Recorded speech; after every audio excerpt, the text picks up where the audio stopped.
Em 2 textos do século passado, o espírito chamado Ramatiz já apontava acontecimentos para a virada do milênio.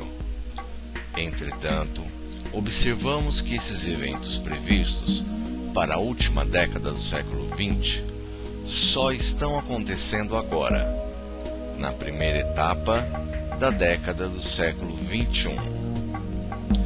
No livro Mensagens do Astral, escrito na década de 40 do século XX, Ramatiz diz: a eclosão desses acontecimentos dar-se-á pela presença de um planeta que se move em direção à Terra e cuja aproximação já foi prevista remotamente pelos engenheiros siderais.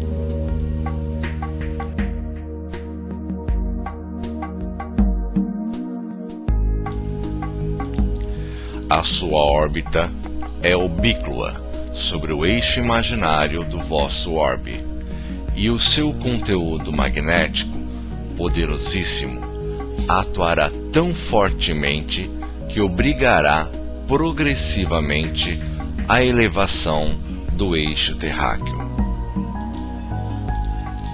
Países desaparecerão, nações inteiras, poderosas, até o final desse século, libertar-se-ão da matéria 2/3 da humanidade, através de comoções sísmicas, inundações, maremotos, furacões, terremotos, catástrofes, hecatombes, guerras e epidemias estranhas. O conflito entre o continente asiático e europeu, em virtude de os cientistas não poderem prever com absoluto êxito os efeitos de vários tipos de energias destrutivas, que serão experimentadas para serem empregadas na hecatombe final. Mesmo no período de paz e com o mundo exausto, surgirão estranhas epidemias, deformando-a, diluindo e perturbando os genes formativos de muitas criaturas, do que resultarão sofrimento para as próprias gestantes. O problema de tudo isto é que já está acontecendo. Assistam à palestra Transição Planetária às Verdades Escondidas e descubram de forma científica e oficial tudo o que Ramatiz já nos disse há muito tempo atrás. Provas científicas e links para serem checados. Quem foi Ramatiz? Conheça um pouco da sua história.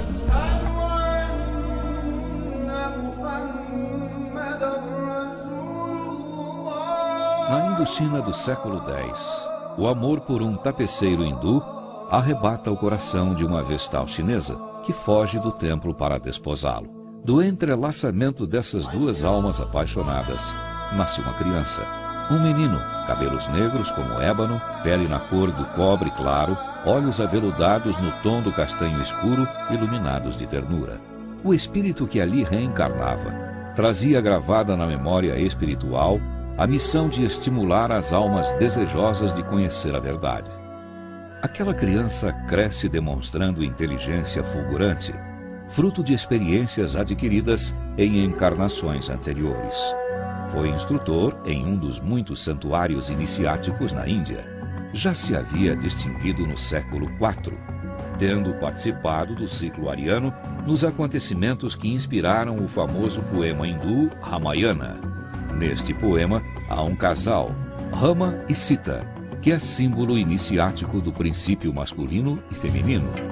Unindo-se Rama e Atis, Sita ao inverso, resulta Ramatiz, como realmente se pronuncia em indo-chinês. Informa Ramatiz que, após certa disciplina iniciática a que se submetera na China, fundou um pequeno templo iniciático nas terras sagradas da Índia, onde os antigos Mahatmas criaram um ambiente de tamanha grandeza espiritual para seu povo que ainda hoje nenhum estrangeiro visita aquelas terras sem de lá trazer as mais profundas impressões acerca de sua atmosfera psíquica.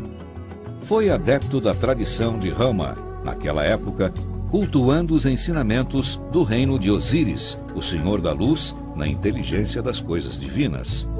Mais tarde, no espaço, filiou-se definitivamente a um grupo de trabalhadores espirituais cuja insígnia, em linguagem ocidental, era conhecida sob a pitoresca denominação de Templários das Cadeias do Amor.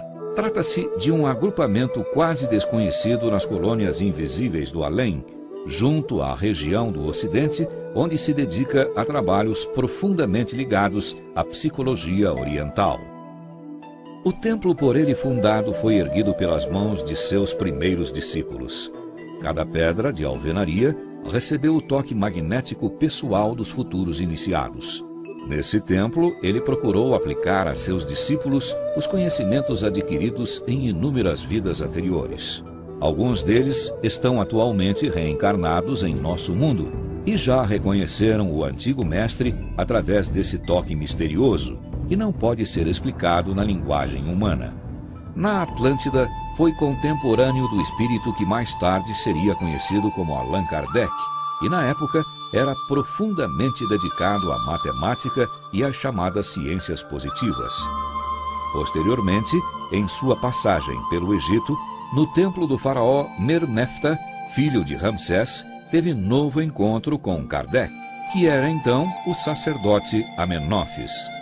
No período em que se encontrava em ebulição os princípios e teses esposados por Sócrates, Platão, Diógenes e mais tarde cultuados por Antístenes, viveu este espírito na Grécia na figura de conhecido mentor helênico, pregando entre discípulos ligados por grande afinidade espiritual à imortalidade da alma, cuja purificação ocorreria através de sucessivas reencarnações. Seus ensinamentos buscavam acentuar a consciência do dever, a autorreflexão e mostravam tendências nítidas de espiritualizar a vida. Cuidadosamente observando o deslocamento dos astros, conclui que uma ordem superior domina o universo.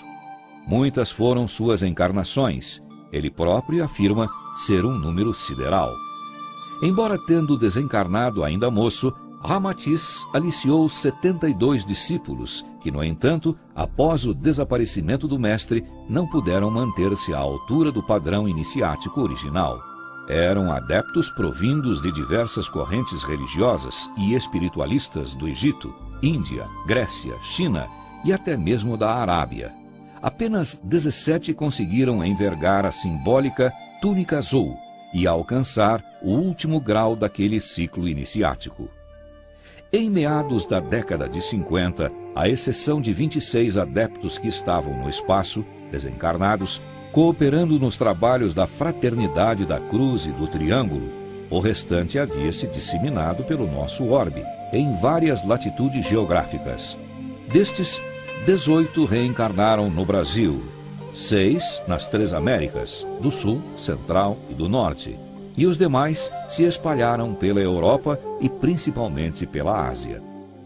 Em virtude de estar a Europa atingindo o final de sua missão civilizadora, alguns dos discípulos lá reencarnados emigrarão para o Brasil, em cujo território, afirma Ramatiz, se encarnarão os predecessores da generosa humanidade do terceiro milênio.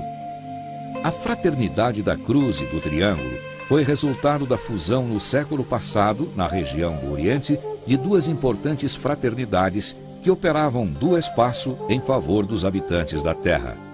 Trata-se da Fraternidade da Cruz, com ação no Ocidente, divulgando os ensinamentos de Jesus, e da Fraternidade do Triângulo, ligada à tradição iniciática e espiritual do Oriente. Após a fusão destas duas fraternidades brancas, consolidaram-se melhor as características psicológicas e objetivo dos seus trabalhadores espirituais, alterando-se a denominação para Fraternidade da Cruz e do Triângulo, da qual Ramatiz é um dos fundadores. Asseguram-nos alguns mentores que todos os discípulos dessa fraternidade que se encontram reencarnados na Terra são profundamente devotados a duas correntes espiritualistas, a oriental e a ocidental. Cultuam tanto os ensinamentos de Jesus, que foi o elo definitivo entre todos os instrutores terráqueos, tanto quanto os labores de Antúlio, de Hermés, de Buda, assim como os esforços de Confúcio e de Lao Tse.